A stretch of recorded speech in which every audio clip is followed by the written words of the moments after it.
Bolche Entrevista.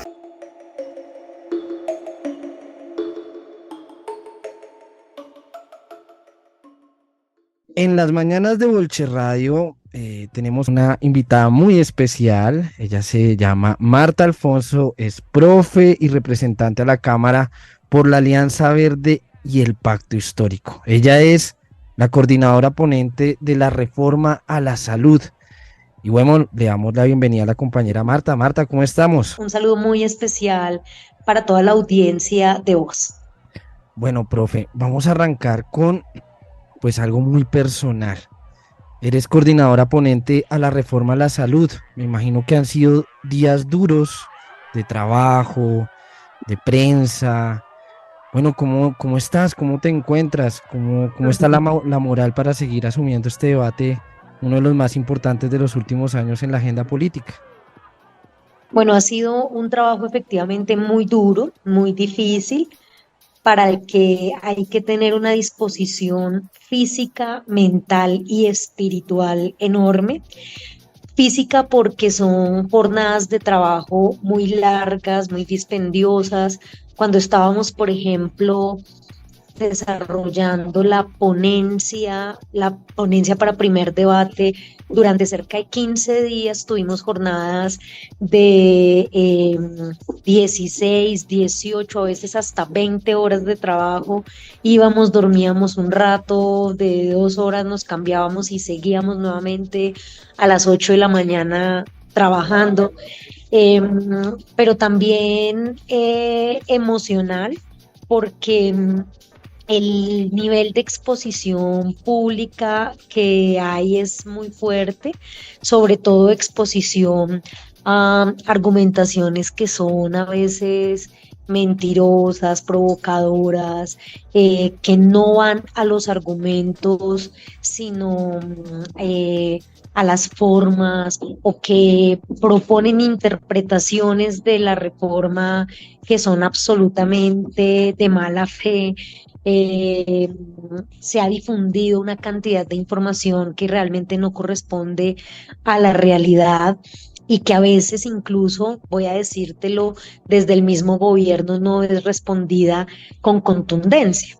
Y eso, digo, espiritualmente también tiene un costo alto porque en últimas yo estoy defendiendo esta reforma sin pedir absolutamente nada a cambio más allá que el pueblo colombiano tenga derechos, que el pueblo colombiano tenga derecho a la vida y que el Estado colombiano eh, recupere, o más bien por fin, por primera vez tal vez en la historia, eh, del Estado moderno y de la República en Colombia, el Estado colombiano diga: vamos a cuidar la vida y la salud de la gente. Pero yo tengo la hipótesis de que buena parte de la violencia en nuestro país está asociada a que el Estado dijo: la vida no hay que cuidarla, que la cuiden privados, que la cuiden terceros, y por tanto hay una concepción y un valor sobre la vida que es tan débil, tan frágil, y que a veces nos hace pues vulnerar ese derecho a la vida tan fácilmente, o que no nos asombremos frente a la vulneración del derecho a la vida. Entonces eso espiritualmente a mí es lo que me mantiene como ponente de la reforma, trabajando lo que trabajo, soportando también este desgaste emocional que ha significado la reforma, y que a veces espiritualmente uno siente que ya no puede más. Pero pues bueno, la esperanza me mantiene de que este sea uno de los cambios que logremos en este gobierno, porque es un sistema de salud injusto que durante 30 años ha enriquecido con recursos públicos un pequeño sector privado, y que no lo han hecho garantizando el derecho a la salud, que eso ha costado muchas vidas, pero además una cultura política que siente que la vida no es sagrada. Profe, gran parte del articulado ya ha sido aprobado y eso casi no ha sido noticia. Todo el mundo dice que son artículos poco problemáticos, pero me gustaría que destacaras qué es lo que ya se ha logrado consenso, si ya se ha logrado aprobar dentro de la reforma, para ya hablar un poco de lo problemático. Bueno, por ejemplo, se ha aprobado una cosa súper importantísima recientemente, que es el sistema de información unificado e interoperable. ¿Por qué es importante? Porque hoy el sistema de salud tiene muchísimos aplicativos, software, sistemas de información que además recogen la información de la mayoría de los colombianos y colombianas, pero son sistemas de información totalmente desarticulados. Pero a nivel financiero no hay casi ningún sistema de información de carácter público.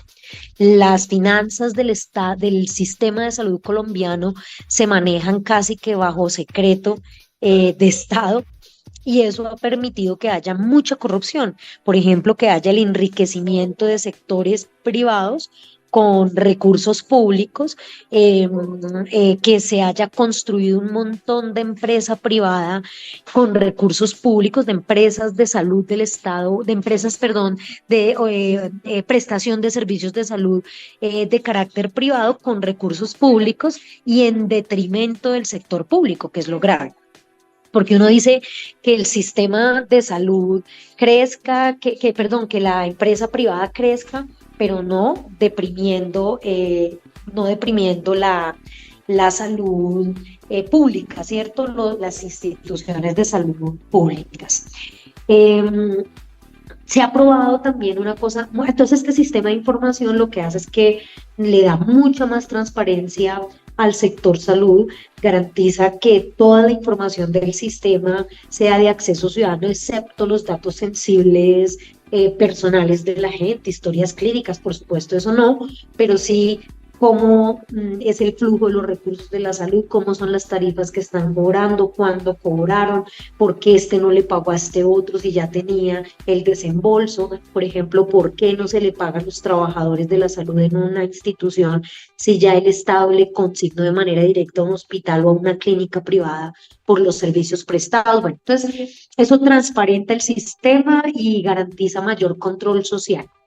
Segundo elemento clave, la reforma propone pasar las empresas sociales del Estado, los hospitales públicos hoy se llaman empresas sociales del Estado, y sobreviven con la venta de servicios.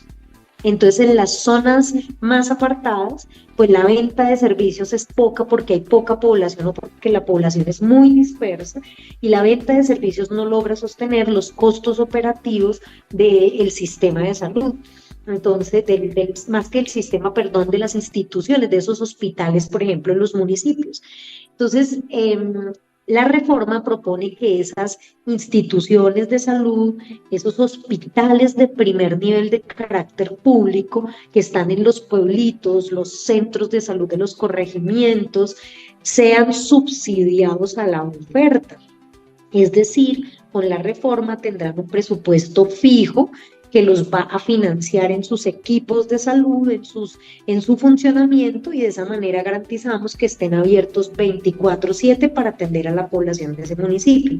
Se han aprobado cosas en talento humano en salud, por ejemplo, una política de talento humano que pretende ampliar la oferta de especialidades en salud y la oferta de formación en salud para que rápidamente y de manera progresiva el país supere un déficit de médicos y especialistas que tenemos. Se ha aprobado, por ejemplo, buena parte de los artículos de la política de ciencia, tecnología e innovación que va a permitir que Colombia investigue en salud para que progresivamente supere su dependencia sanitaria, es decir, que todos los medicamentos, todas las tecnologías en salud, todas las vacunas las tenemos que comprar de afuera y que empiece a producirse en Colombia vacunas, medicamentos, tecnologías, entre muchos otros. O sea, yo creo que es una reforma muy positiva, es una reforma que ha aprobado varios artículos sobre mejoramiento de las condiciones laborales de los trabajadores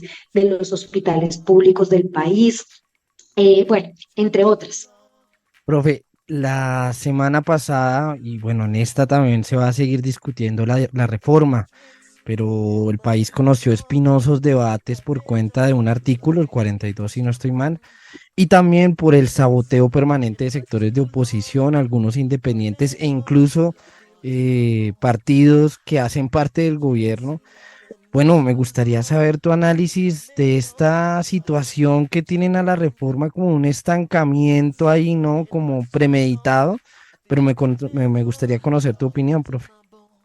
Sí, muchas gracias por hacerme esa pregunta, porque, por ejemplo, es uno de esos argumentos falaces contra la reforma que cuesta mucho eh, como entender, porque hay gente de tan mala fe que argumenta cosas que son absolutamente falsas. Se pretendió hacer creer que la reforma conlleva a que los gerentes de hospitales los gerentes de hospitales sean elegidos a dedo por gobernadores y alcaldes.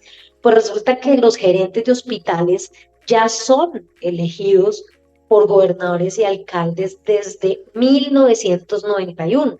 El artículo 305 y el artículo 315 de la Constitución Política de Colombia facultan a los gobernadores y alcaldes para que sean ellos los que eligen los directores o gerentes de las entidades públicas territorializadas que están bajo su jurisdicción.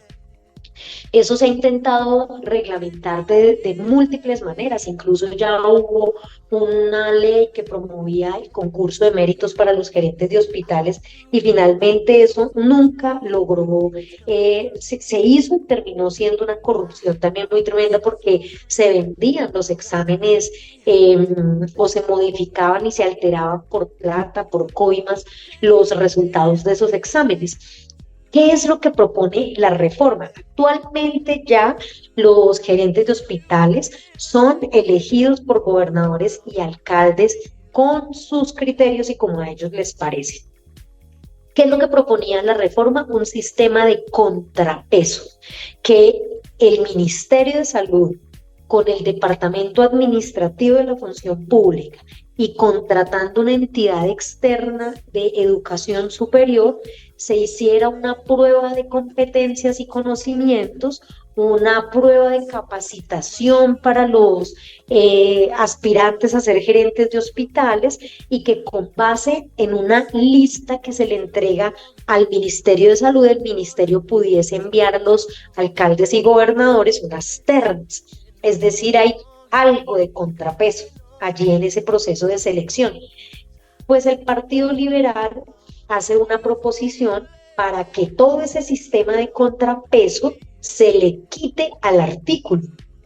Y en el marco del proceso de negociación, porque los que firmaban esa proposición más o menos decían, si ustedes no nos firman esto, pues nosotros no seguimos votando la reforma, el gobierno termina cediéndoles frente a ese artículo. Yo no estuve de acuerdo, yo me opuse porque esa proposición que le quitaba todo el sistema de contrapesos al artículo, pues lo que hacía era desnaturalizar el artículo, dejar tal cual está hoy el nombramiento a dedo de los gerentes de hospitales. Pues lo que hace la oposición y quienes se oponen a la reforma es decir que nosotros estábamos intentando que la reforma permitiera el nombramiento a dedo de los gerentes. No, eso ya pasa.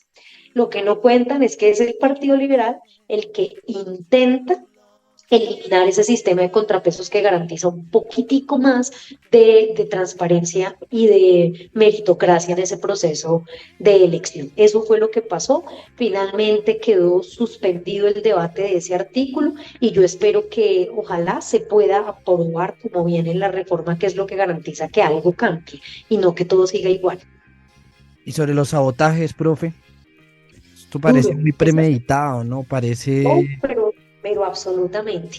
Entonces, mira, te voy a contar que los proyectos de ley ordinaria, cuando son muy polémicos, duran 3, 4 debates. Nosotros, o sea, sesiones, quiero decirte un debate. Nosotros en el primer debate, yo creo que tuvimos como unas 8 sesiones y en este segundo debate en plenaria llevamos cerca de unas 12 sesiones. Eh, las primeras sesiones fueron votando cerca de ciento y pucho de impedimentos. había impedimentos absurdos, como que yo tengo un hermano que es médico, entonces por eso no puedo discutir la reforma a la salud, que yo tengo EPS, que por eso no puedo discutir la reforma a la salud. Entonces eso desgastó como las primeras 3 sesiones y además cuando veían que ya íbamos a terminar de votar los impedimentos, radicaban nuevos impedimentos o lo peor de todo, rompían el quórum. Entonces fueron 3, 4 sesiones de esas 12 que terminamos votando impedimentos y pues que eso lo que hizo fue dilatar durante todo el periodo legislativo anterior. Luego, entonces, han empezado las estrategias dilatorias por vicios de forma. Ven vicios de forma en todo el tiempo nos amenazan y nos amedrantan con el cuento de que es que se violó la Constitución, que se violó la Ley Quinta, que se tomaron 5 minutos más, que se tomaron 5 minutos menos, y de esa manera se pegan para debatir cosas de forma y no de fondo. Y la tercera estrategia dilatoria ha sido, además de la estrategia que te digo de inventar falacias contra la reforma o argumentos espurios, la tercera forma ha sido romper el quórum, llegar tarde, debatir por cosas absurdas, generar provocaciones políticas para que se armen discusiones y debates tensos, gritan, hacen escándalo, injurian, y eso pues obviamente ha dilatado de manera muy importante el proceso, llevando a que estemos a un mes de cerrar primera parte del segundo periodo legislativo de esta legislatura y que cada vez le quede menos tiempo a la reforma para terminar su segundo debate, pero sobre todo para desarrollar tercero y cuarto en Senado. Profe, la oposición insiste que la reforma no tiene concepto o viabilidad financiera. ¿Cuál es tu respuesta a esas voces críticas que llegan desde quienes se oponen? No, la reforma tiene viabilidad financiera. Quiero contarles que las cifras sobre las cuales se sustenta la reforma de la salud son las mismas cifras que proyectó el Ministerio de Hacienda para financiar el sistema de salud con EPS, o sea, sin reforma, hasta 2033. Lo que hace el Ministerio de Salud es coger esos 10 años de proyecciones financieras del sistema de salud con EPS y adaptar todo ese recurso a lo que propone la reforma: atención primaria, fortalecimiento de la red pública hospitalaria, financiación de la política de talento humano, financiación de la política de ciencia, tecnología e innovación, entre otros. Entonces, lo que hace la reforma y el Ministerio de Salud es coger todo lo que propone la reforma, se financia con los mismos recursos que están proyectados hasta 2033. Entonces, la reforma tiene un estudio de viabilidad financiera que fue radicado desde el 13 de febrero que se radicó la reforma. Lo segundo es que frente al concepto de viabilidad fiscal que ha exigido la oposición para poder discutir el proyecto, los proyectos de iniciativa gubernamental tienen obligatoriamente que radicar un concepto de viabilidad fiscal, pero dice la Corte Constitucional que puede hacerlo en cualquier momento del trámite legislativo. Vamos hasta ahora en el segundo debate de 4. Por lo tanto, lo que argumentamos es que ese concepto de viabilidad fiscal puede llegar en cualquier momento, 1, pero 2, que muy seguramente se va a conservar para el debate en Senado, porque todo el tiempo hemos estado modificando el articulado. Y eso significa que puede haber impactos fiscales sobre la recalculando permanentemente. Por tanto, si saca hoy un concepto fiscal, es posible que en 3 meses o 4 meses tenga que cambiar. Pero lo tercero que te quiero decir al respecto es que hay una doble moral absolutamente descarada de la oposición a la reforma, porque el Centro Democrático y Cambio Radical acaban de radicar un proyecto de contrarreforma en la Comisión Primera del Senado que nunca ha sido ni siquiera dialogado con el gobierno, no tienen por qué hacerlo porque es una iniciativa de Congreso, pero aún así proponen un fondo de garantías para salvar a las EPS que estén quebradas o que se declaren en situación financiera riesgosa y no dice con qué van a financiar ese fondo de garantías. De hecho, es un fondo de garantías que tendría que nacer con un presupuesto ya en déficit de 23 billones de pesos. A nosotros nos exigen aval fiscal, sostenibilidad fiscal, pero ellos proponen un fondo de garantías traído de los cabellos que de hecho ya existe en la ley, quiero contarles, ya estos gobiernos anteriores han creado fondos de garantías, pero que no tienen plata, no tienen un solo peso, porque la plata se le entrega a las EPS para que atiendan a los colombianos por anticipado los 5 primeros días de cada mes. Entonces no tiene por qué haber más plata para financiar deudas que ya se les pagaron por anticipado. Entonces ese fondo no tiene plata, ellos sin embargo insisten en crear un nuevo fondo de garantías y no dicen de dónde van a sacar la plata. Entonces es una doble moral, es para dilatar el debate y poner argumentos que no son técnicos, sino que son pues de forma, ¿no? Pero sobre todo muestra la doble moral de estos partidos que discuten la reforma. El Ministerio de Salud en cabeza de Guillermo Alfonso Jaramillo pidió la intervención a Sanitas por parte de la Superintendencia Nacional de la Salud. Esto nos permite preguntar, profe, sin reforma al sistema, ¿el país se tiene que preparar para una crisis en su sistema público sanitario, en su sistema de salud? Así es, así es. Yo de hecho creo que ya está en una crisis y en un colapso tremendo con el modelo de las EPS y que si no hay una reforma, ellas solitas van a empezar a quebrarse, como ya lo han dicho. Ya hoy Sanitas, Sura, Compensar, que son de las mejores supuestamente en el país, están diciendo que están en situación deficitaria y eso que no hay reforma. Entonces, significa que si no se reforma el sistema de salud colombiano, estamos ante una inminente crisis que yo de hecho creo que ya empezó desde hace tiempo, desde mucho antes de que llegara Petro a la presidencia.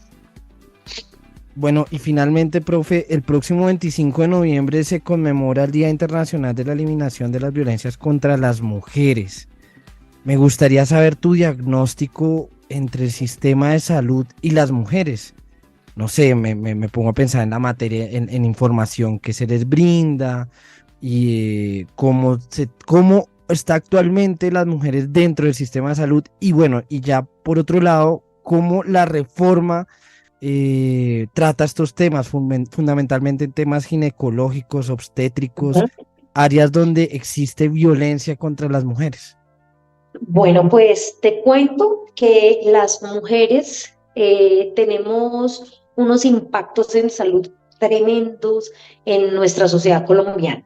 Primero, la mayoría de personas cuidadoras, de personas enfermas, de personas con discapacidad, de niños y niñas que requieren alta atención en salud nutricional, en desarrollo de capacidades psicomotrices, son mujeres.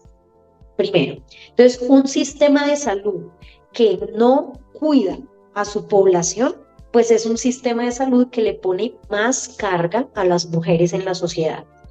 Y eso está sucediendo toda la vida en nuestra sociedad colombiana.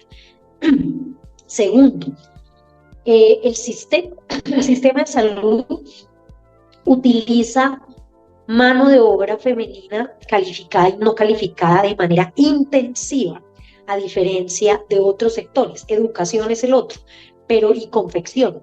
Pero en el sector salud, cerca del 70% de los trabajadores son mujeres, de las trabajadoras son mujeres. Entonces, esta es una reforma este es un sistema de salud que ha precarizado y conducido a la feminización de la pobreza a las mujeres que trabajan en el sector salud, que además reciben salarios tremendamente precarios y condiciones laborales muy difíciles. Entonces, es un sistema que tiene un impacto fuerte sobre la vida y la calidad del trabajo de las mujeres. Y tercero, es un sistema que ha reducido a las mujeres a los temas reproductivos.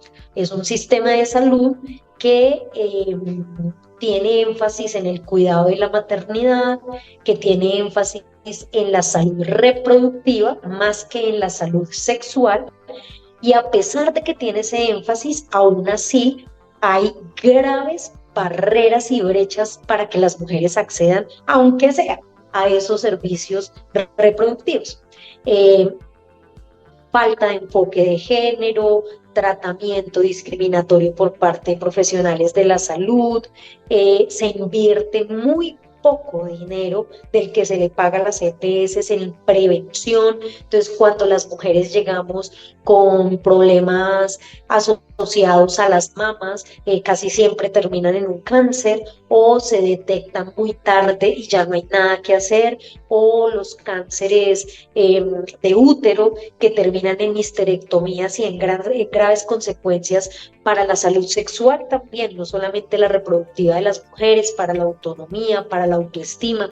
Entonces es una carga muy fuerte la que las mujeres tenemos en el tema de salud. En materia de violencias contra las mujeres, yo creo que el país ha avanzado mucho en protocolos, por ejemplo, de atención de la violencia sexual, de atención de las violencias de género a nivel físico y otras formas de violencia, que se ha avanzado también legislativamente, por ejemplo, en el tratamiento diferencial de las mujeres quemadas con agentes químicos, pero aún así el sector salud no cuenta con una articulación con otras entidades del gobierno que contribuyan a que esas rutas de atención y de prevención sean mucho más efectivas y garanticen más los derechos de las mujeres.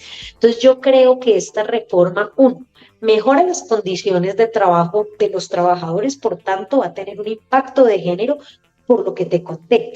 Segundo, es una reforma que propone fortalecimiento de la atención primaria en salud, por tanto va a haber menos carga en el cuidado, seguimiento y planeación de la salud de los miembros de la familia. Eso disminuye las cargas sobre las actividades de cuidado de las mujeres. ¿Esto qué quiere decir? Los equipos territoriales van a ayudar a gestionar la cita mucho más rápido porque van a visitarte en la casa, porque le van a hacer seguimiento a tu hijo, porque van a inducir la demanda hacia el centro de atención primaria, van a estar más cerca de las viviendas o de los trabajos las instituciones que prestan servicios de salud en el primer nivel. Entonces se fortalece la atención primaria, que además va a permitir que también haya un mayor carácter preventivo y predictivo de la salud de los colombianos y colombianas, y particularmente de la salud de las mujeres. Esos dos temas, bueno, creo que eso, o sea, yo realmente creo que es una reforma allá, y en materia de violencias, se entiende las violencias de género dentro de la reforma a la salud como una de los determinantes sociales de la salud, y eso implica implementar políticas para prevenirlo y atenderla, que mejoren las rutas de atención, el acceso a servicios, pero sobre todo la prevención de estas violencias. Bueno, profe, finalmente, ¿cuál es el mensaje para las personas que leerán y escucharán esta entrevista? ¿Por qué defender la reforma a la salud que en este momento sigue su curso en Cámara de Representantes? Porque hay que defender y movilizarnos por esta reforma a la salud, porque garantiza mayores niveles de transparencia, que acaben la corrupción que hay con recursos públicos financiando negocios privados, porque si se aprueba esta reforma a la salud, los colombianos de las regiones más apartadas van a tener la posibilidad de acceder por fin a una salud digna, porque si se aprueba esta reforma a la salud, vamos a tener mejores condiciones de trabajo para los trabajadores, porque si se aprueba esta reforma a la salud, vamos a tener sobre todo un Estado que responde y gobierna el sistema de salud, lo que significa cuidado de la salud, de la vida, de los cuerpos de los colombianos y colombianas, y eso nos va a conducir a una sociedad de mejor bienestar, de mayor bienestar, pero sobre todo que camine verdaderamente hacia la paz. Gracias, profe, por acompañarnos en esta entrevista. Y No, a bueno, ti, muchas muchos gracias. éxitos, muchos éxitos. Bueno, un abrazo, que Es- estés muy bien. Chao.